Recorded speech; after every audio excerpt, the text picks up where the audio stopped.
Thank you, Mr. President. Time and again, at least 17 times since February, we have gathered here to discuss the situation in Ukraine.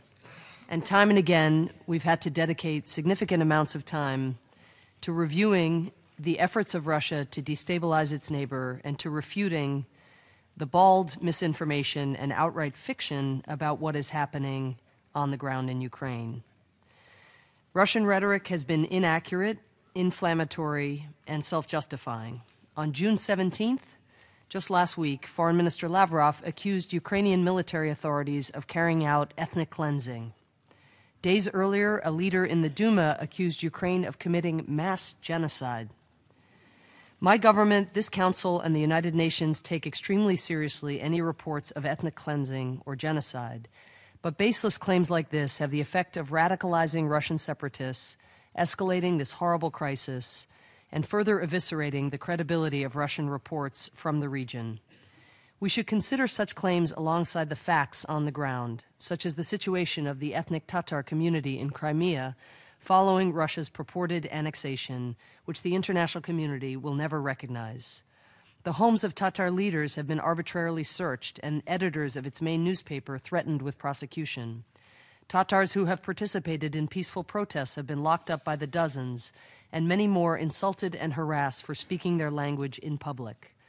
And its members have been told that they and all Crimeans must give up their Ukrainian citizenship or else be treated like foreigners in their own land.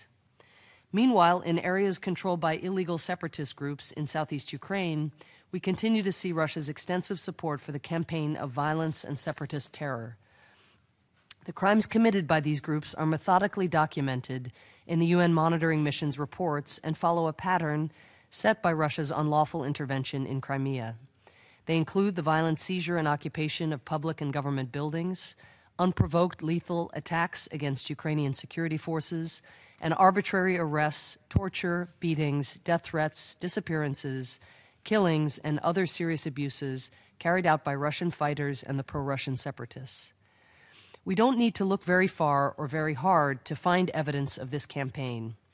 We see it in the 3 T-64 Russian tanks which suddenly showed up in the hands of separatists in eastern Ukraine. We see it in the burnt-out BM-21 rocket launcher, one of many that suddenly appeared in eastern Ukraine in the past weeks, which photographs show recently belonged to Russia's 18th Motorized Rifle Brigade, based in Chechnya. We see it in surface-to-air missiles that were recently seized by Ukrainian forces after a clash with separatists. They were still accompanied by their official paperwork, revealing that as recently as 2 months ago, these missiles were held on a Russian air defense base in the Krasnodar region. These are just the type of surface-to-air missiles, I would note, that were used to bring down a Ukrainian military transport plane last week, killing all 49 people on board.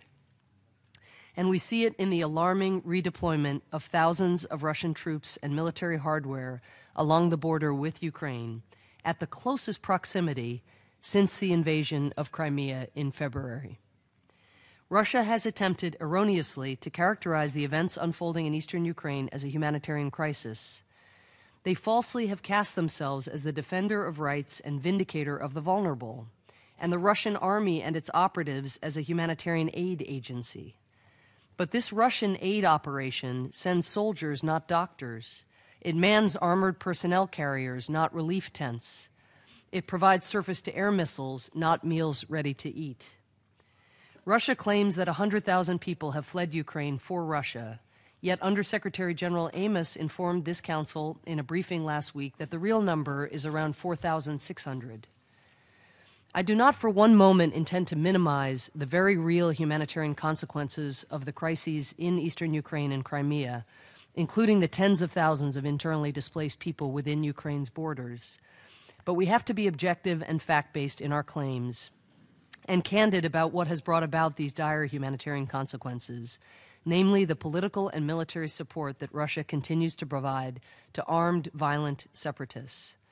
And yet, remarkably, even in the face of separatist attacks and inflammatory propaganda, the Ukrainian government and Ukrainian people have shown in word and in deed a sustained willingness to work toward a peaceful solution.